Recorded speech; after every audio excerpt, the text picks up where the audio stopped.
বিসমিল্লাহির রহমানির রহিম। আমি এখন দাঁড়িয়ে আছি বর্তমানে ঢাকা জেলার দোহার উপজেলার সুতারপাড়া ইউনিয়নের ডায়ারকুম ফকিরবাড়ি ব্রিজ সংলগ্ন। আমার পিছনে আপনারা দেখতে পাচ্ছেন যে ফকিরবাড়ি ব্রিজ নামে পরিচিত। এটা মূলত ডায়ারকুমে অবস্থান করছে, তবে অনেকে ডায়ারকুম ডায়ারগজারিয়া ব্রিজও বলে। তো এই রাস্তাটা দীর্ঘদিন আগে কাজ হয়েছিল, হওয়ার পরে বিভিন্ন জটিলতা বিভিন্ন সমস্যার কারণে মেয়াদ থাকার সরকারি এই রাস্তাটার কাজের মেয়াদ সম্ভবত 3 বছর। মেয়াদ থাকার আগেই এই রাস্তাটা ভেঙে মোটামুটি এখানকার একটা বিশৃঙ্খলা বা একটা যানজট একটা সমস্যা দেখা দিয়েছে। তো আমরা যে বিষয়টা বলতে চাই সেটি হচ্ছে, এখানে যে রাস্তাটি রয়েছে সরকারের নির্দিষ্ট মেয়াদ থাকার পরেও এই রাস্তাটা যথেষ্ট মেরামত করা হয়নি। তো আমি সহ আমাদের এলাকাবাসী সকলের দাবি এই রাস্তাটা সুন্দরভাবে মেরামত করে দেওয়ার জন্য, যাতে এই অঞ্চল দিয়ে মানুষ সুন্দরভাবে যাতায়াত করতে পারে। এবং এখান দিয়ে প্রায় 5 থেকে 7টি গ্রামের হাজার হাজার মানুষের যাতায়াত। ঢাকা থেকে পদ্মা বাইপাস ব্রিজে যে রোডটি রয়েছে বর্তমানে এই রোডটি খুবই জনপ্রিয় এবং এখান দিয়ে মানুষ যাতায়াত করে। তো আমি যদি একটু ভাঙার ব্যাপারটা একটু দেখাই, আপনারা দেখলে বুঝতে পারবেন যে সামনে যেহেতু বর্ষাকাল এবং প্রচুর বৃষ্টি হয়, বৃষ্টি হওয়ার কারণে এই জায়গাটা অবস্থা খুবই খারাপ। তবে শুধু এই জায়গা না, মোটামুটি 7টা স্পট, এখান থেকে যদি আমরা আলামিন বাজার পর্যন্ত ধরি, মোটামুটি 7টা স্পটে ভয়ঙ্কর অবস্থা।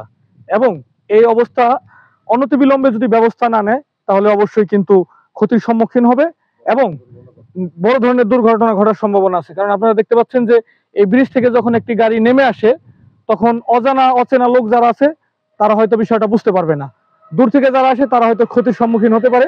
তাই এলাকাবাসীর বিশেষ দাবি, আমাদের ডায়ারকুম ডায়ারগজারিয়া এলাকাবাসীর বিশেষ দাবি, এই রাস্তাটা যেন সময় থাকাকালীন এটার একটা ব্যবস্থা গ্রহণ করা হয়।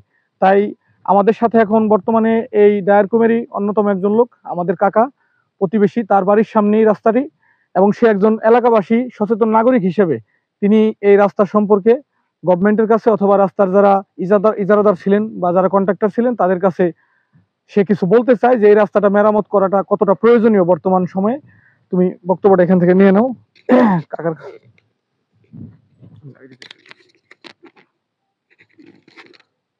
আসসালামু আলাইকুম। সম্মানিত সড়ক ও জনপথের যে দায়িত্ব আছে তার প্রতি এবং আমাদের বর্তমান যে সরকারের উপদেষ্টা মন্ডলী আছে তারাও সড়ক এবং জনপথে যারা আছে তাদের প্রতি আহ্বান, এই রাস্তাটি হলো মুন্সিগঞ্জ সড়ক এবং জনপথের রাস্তা। এখানে আলামিন বাজার ব্রিজ এবং ডায়ারকুম ব্রিজের দুইটা ব্রিজের দূরত্ব হলো মাত্র 2 কিলোমিটার। এই 2 কিলোমিটার সেম এই ধরনের 7টা স্পট আছে এই ধরনের ভাঙ্গা। এই স্পট গুলো আপনারা দেখতেছেন মাত্র 18 ফুট রাস্তার কোথাও 9 ফুট আছে, কোথাও 12 ফুট আছে, কোথাও 6 ফুট আছে। তো এইভাবে রাস্তার মধ্যে যদি ওভারটেক করতে হয়, মানুষ প্রতিনিয়ত একটা দুর্ঘটনা করতেই পারে। তাহলে এই রাস্তা তারা মেরামত করে গেছে অক্টোবর মাসে এবং বলে গেছে যে ডিসেম্বর অথবা জানুয়ারিতে এসে এটা সম্পূর্ণ ফাইনালি রিপেয়ারিং করবে। কিন্তু ডিসেম্বর জানুয়ারিতে আরো কয়েকবার আমরা দেখছি এরা প্রকৌশলী আসে, এখানে আইসা দেখা যায়, কিন্তু মেরামতের কোনো উদ্যোগ নাই। আমি জানি না এদের মনের ইচ্ছা কি, এরা কি মেরামত করবে নাকি এভাবে সলসাতুরি করে তাদের সময় কালক্ষেপণ করবে। তো এদের দায়িত্বে যারা আছে, মুন্সিগঞ্জ সড়ক এবং জনপথের দায়িত্বে যারা আছে এবং বর্তমান উপদেষ্টার মধ্যে যারা সড়ক এবং জনপথে আছে, তাদের দৃষ্টি আকর্ষণ করে বলছি অতি দ্রুত গতিতে এই রাস্তাটা মেরামত করা হোক। এখানে প্রায় 7টা গ্রামে থেকে প্রতিনিয়ত প্রতিদিন না হলে হাজারো গাড়ি এখান থেকে বাইপাস হয়। তো খুব জরুরি দরকার। আশা করি আপনারা খুব তাড়াতাড়ি দৃষ্টি আকর্ষণ করবেন এই রাস্তাটা মেরামত করার জন্য। এই বলে আপনাদের দৃষ্টি আকর্ষণ করে আমার বক্তব্য শেষ করেছি। আল্লাহ হাফেজ।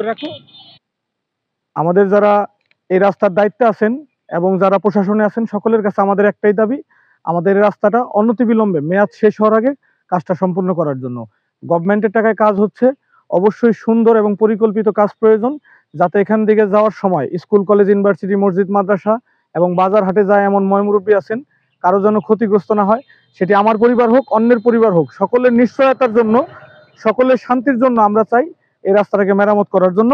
আরেকটু যদি ভালোভাবে দেখাতে চাই তাহলে একটা জিনিস দেখেন যে এই ব্রিজটা সুন্দর একটা ব্রিজ হয়েছে, এখান থেকে নামার পরে বড় ধরনের দুর্ঘটনা ঘটতে পারে বলে আমরা মনে করি। বিশেষ করে রাতে এখান থেকে এয়ারপোর্টে অনেক যাত্রীরা যাতায়াত করে, আমাদের দোহারের নবাবগঞ্জের অথবা শ্রীনগরের একটা অংশ যাতায়াত এখান দিয়ে মানুষ করে।